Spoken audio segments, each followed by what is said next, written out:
J'ai pas pu m'en empêcher, voilà.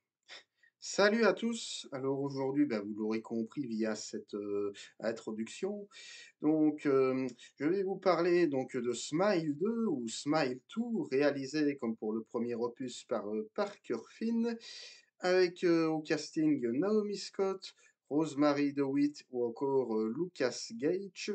Alors le résumé en quelques mots donc, à l'aube d'une nouvelle tournée mondiale, la star de la pop Sky Riley se met à vivre des événements aussi terrifiants qu'inexplicables. Et submergée par la pression de la célébrité et devant un quotidien qui bascule de plus en plus dans l'horreur, Sky est forcé de se confronter à son passé obscur pour tenter de reprendre le contrôle de sa vie avant qu'il ne soit trop tard. Alors pourquoi est-ce que j'ai eu envie d'aller voir et ensuite de vous parler de ce film? Eh bien, tout simplement parce que j'avais plutôt apprécié, Smile 1, donc qui était sorti il y a 2 ans maintenant. Alors, vous me connaissez, cinéma d'horreur, c'est pas trop ma came, mais ici, j'avais quand même été, plutôt intrigué par cette histoire de possession, hein, je veux dire en soi plutôt classique, mais assez efficace dans, sa mise en scène et également très bien joué, hein, je veux dire dans voilà, à l'époque, la tête d'affiche, c'était Suzy Bacon, donc la fille de Kevin Bacon. Alors ici, vous l'aurez compris, le casting a complètement changé et bref, bah, je me suis dit: «Faire une suite, pourquoi pas?» En piste. Alors globalement, bah, qu'est-ce que j'en ai pensé de ce Smile 2? Eh bien, j'ai passé un bon moment, voilà. On va pas y aller par 4 chemins, c'est du pur divertissement, du divertissement d'horreur. Bien que voilà, le film a été écrit, produit et réalisé par la même personne, hein, je veux dire Parker Finn. Voilà, ça reste un film de studio, c'est pas forcément un film d'auteur à proprement parler ou même indépendant. Même si on sent que voilà, Parker Finn, voilà, c'est pas un yes man, c'est un réalisateur et je vais y venir tout de suite, bah, je veux dire qu'il y en a dans la tête en termes d'inventivité et donc je vais commencer par la mise en scène. Alors, bah, à l'instar du premier, bah, c'est toujours très efficace au niveau, des jump scares, hein, donc les jump scares, je le rappelle, c'est vraiment les effets de peur ou de sursaut qu'on peut avoir, dans un film d'horreur.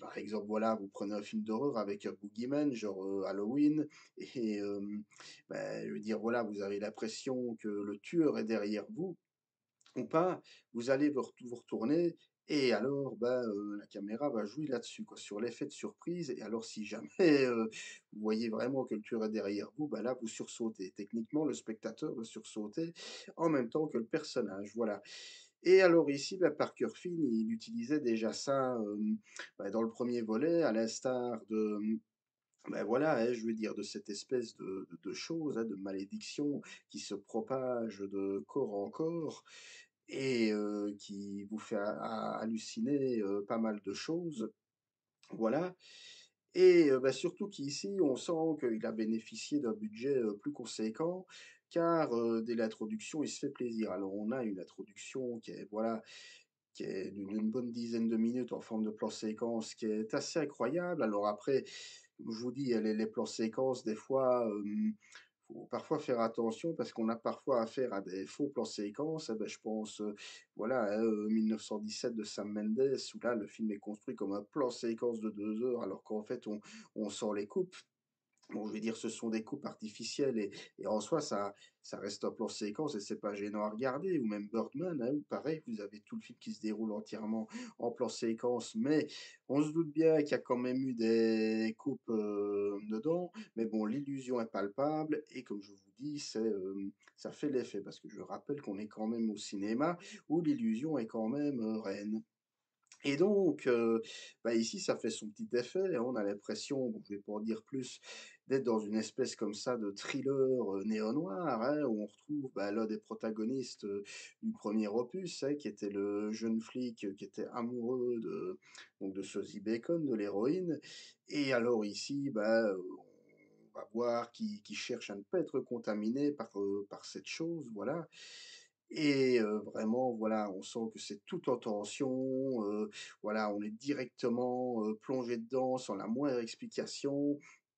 On va comme ça, d'un lieu à l'autre et le tout sous forme de plan séquence une bonne dizaine de minutes, si pas plus et vraiment, voilà, c'est très efficace. C'est, très bien rendu donc déjà, Enfin, je veux dire, il sait bien nous plonger, dans son atmosphère, hein, je veux dire Parker Finn. Et alors aussi, là où la mise en scène est plus travaillée, c'est au niveau des effets gore. Alors, faut savoir qu'ici le film a été interdit au moins de 16 ans, là où le premier c'était seulement moins de 12 ans, où, Parker Finn s'est permis de mobiliser davantage les effets gore.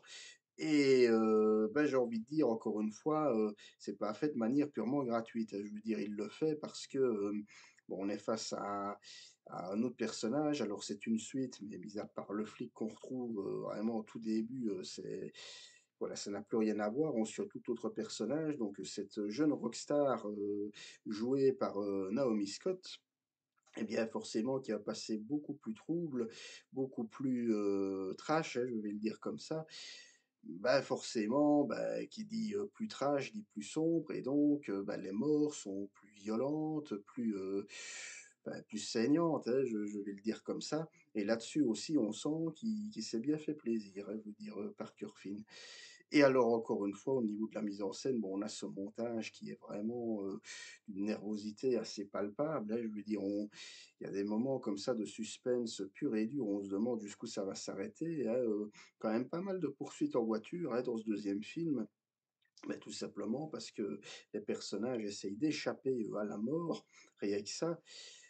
Et donc voilà, cette longue fuite en avant dont on ressent vraiment toute la tension, hein, tout le suspense derrière, donc vraiment une mise en scène, qui était déjà pas mal travaillée dans le premier et qui l'est encore plus, ici. Voilà. Donc, pas d'esbrouffe, de l'efficacité à l'état pur. Je passe maintenant au scénario. Alors je l'ai dit tout à l'heure, hein, on ne reprend pas du tout, les mêmes protagonistes, que pour le premier, ce qui est logique en soi si vous avez vu la fin du premier. On est sur, bah, voilà, tout autre personnage, hein, voilà, cette, jeune pop star donc, Sky Riley qui, bah, je veux dire, voilà, qui est un personnage, alors je dirais pas, antipathique, mais voilà, qui a ses démons. On le sent d'entrée de jeu, hein, je veux dire, bon voilà, elle a un passé quand même assez lourd, elle a eu des gros problèmes de toxicomanie, d'alcoolisme, elle a entretenu une relation toxique, avec son petit ami. Alors on sent que, bah, forcément, son passé étant là, bah, sa famille, voilà, enfin, je veux dire, a décidé de prendre le relais, hein. On sent qu'elle est quand même fort infantilisée par sa mère, qui, veut s'occuper de ses tournées, de sa fortune et cetera et j'ai envie de dire quelque part, bah, même si, voilà, le personnage et donc Sky est quand même plutôt, du type égocentrique et voire même un peu narcissique, hein, eh bien, on peut quand même un peu comprendre son ras-le-bol où on sent, bah, qu'elle n'a tout simplement rien à dire, hein. Je veux dire, c'est une jeune femme, c'est une adulte et elle est complètement soumise aux décisions de sa mère, de son manager. Quand elle essaye de dire quelque chose, eh bien, ça se retourne inévitablement contre elle.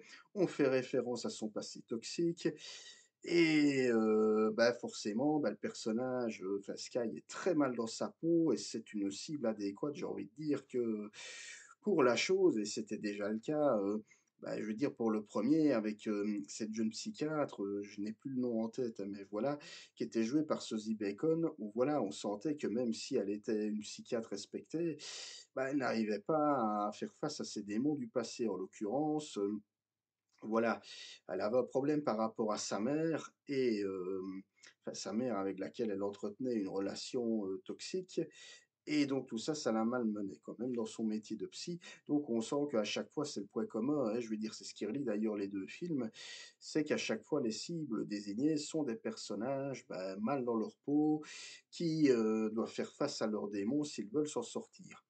Et là-dessus, je trouve que c'est une idée intéressante, hein, même si, on pourrait, entre guillemets, «comparer cela», même si c'est différent, à un autre film qui traitait déjà, hein, je veux dire d'une contamination en soi, qui était It Follows de David Robert Mitchell, sorti, en 2015, dont une suite est d'ailleurs prévue.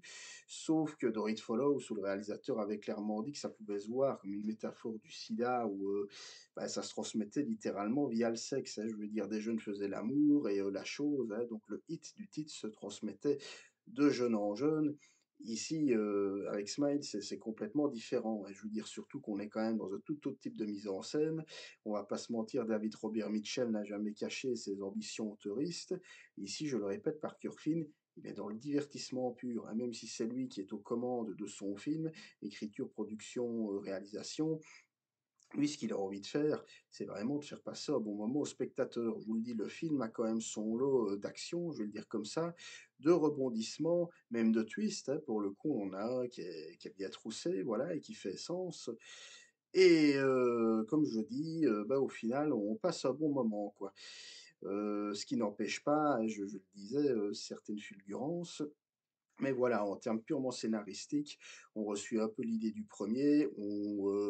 La chose, je vais dire, va s'en prendre à un personnage déjà en lutte face à ses démons. Et le but va être à la fois pour la personne d'échapper à la chose, mais en même temps d'en finir une bonne fois pour toutes avec son passé.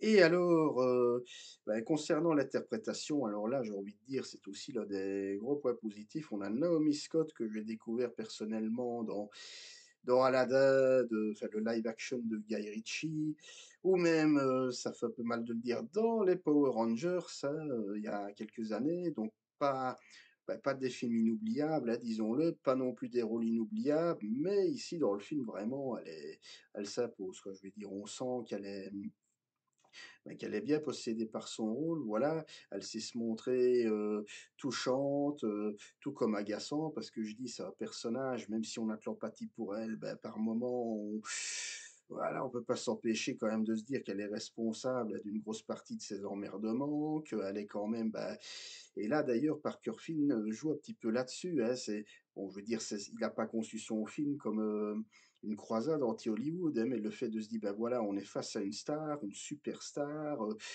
qui dit star dit caprice, dit ego surdimensionné, alors ça fait un peu cliché dit comme ça, mais là, on sent que Naomi Scott, bah, qui elle-même est un peu une star, je dis pas qu'elle joue avec son image, mais qu'elle a bien cerné les tourments de son personnage et qu'elle le rend très bien à l'écran, quoi. Je dirais, en plus, d'avoir un visage comme ça très expressif, très humain. Je suis pas en train de dire que c'est la performance de l'année, hein, je veux dire, loin de là, mais en tout cas, c'est clair qu'elle y est pour beaucoup dans le plaisir, face au film et bah, elle vole quasi la vedette, aux autres acteurs, hein. Je veux dire qu'ils sont bons, mais vraiment elle est très crédible, voilà.